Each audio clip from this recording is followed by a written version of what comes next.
And I believe the storytelling, it's something of the past. Now we're here to do story living. This is what we do now, story living. So story living, there's a difference, right? So for example, before we used to take photos and post them on Twitter and say, or text before, say, hey, I'm here at 787 Coffee. And then video, hey, I'm here at 787 Coffee. Yay, I'm here. And then digital immersion, real immersion, where you actually get to live, feel, and remember the information you're actually capturing. And that's what companies want. We're all fighting for attention. We're all fighting for everyone's attention. And our attention is becoming smaller and smaller and smaller. We hold so many different devices now, different smart devices. And we are more distracted than ever. We are consuming more content than ever, yet we are not really focused on anything. So this is where story living comes in.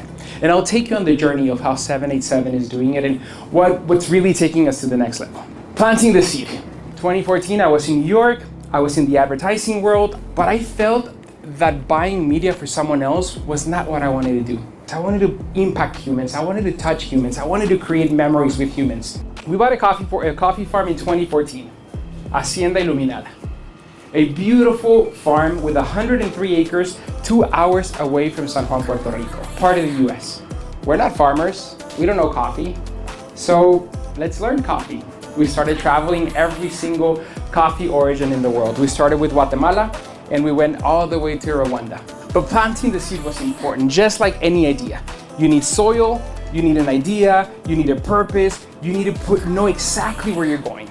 But part of being a leader, part of being an entrepreneur is you're open to ideas. You know what you want, you know what you need, but then you have to put patience and care and consistency to everything you do. We are sustainable, we are eco-friendly, and that's the practices that we like to implement. We are micro lots that are smaller lots, and we empower the team. That's what made us different. So instead of because when we went to Puerto Rico, everyone said, no one's gonna work. Puerto Ricans are lazy. When you empower humans, when you give them the tools, they actually stay and they stay very happy. We started buying drones. We started giving each farmer a lot. It was fun. We enjoyed the process and we really created an amazing team. Every single step of the journey was fun. We enjoyed what we were doing. Coffee was part of our nature. I wake up every single day really to drink coffee, not the other way around. We're growing.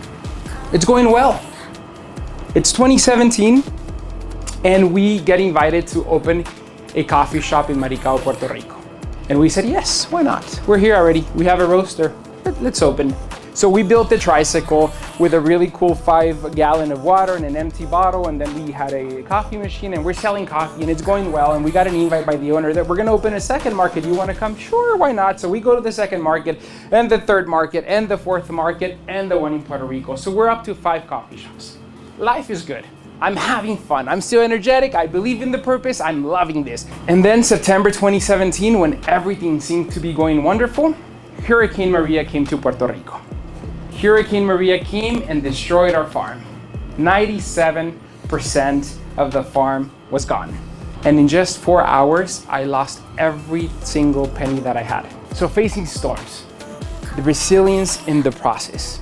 It took a couple of months, but it really gave us purpose. We went back thanks to United Airlines that allowed us to they gave us a whole plane to take waters and diapers and et cetera, et cetera, et cetera. We got all of our friends, we filled the plane, we went to Maricao, Puerto Rico, we helped everyone, took satellites, phones, they were able to communicate, and that really gave purpose to 787 Coffee and who we are today.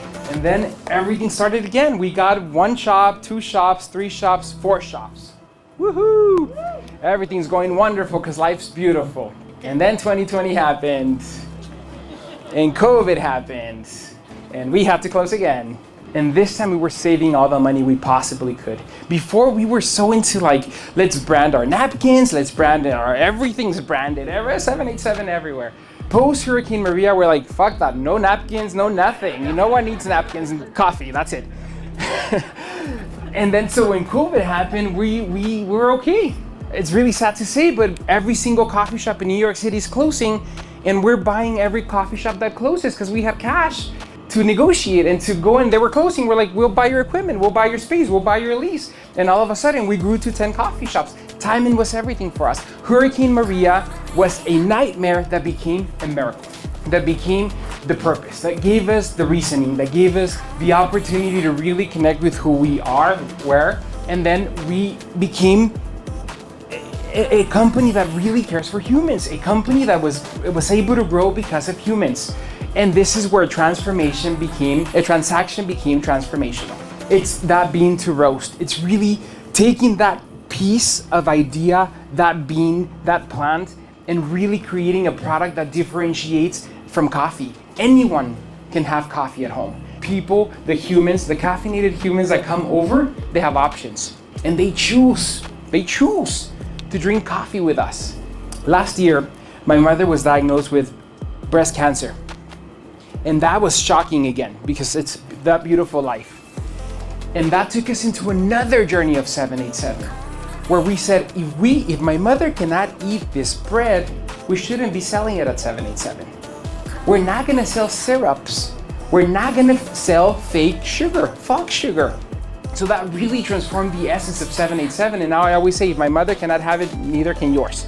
And that's the ethics of 787. We opened La Cocina, and now at La Cocina, we bake our own products. Everything's baked in-house every single morning, every single week, and then it's shipped into the other locations. I feel super proud of that because I think it's the right thing to do as a business owner. So start changing the narrative of what we do here, because El Paso is really an amazing city, and we are really friendly humans. We are ethical, we work hard, we are the representation of service. My name is Michael, I'm the district leader of District 2.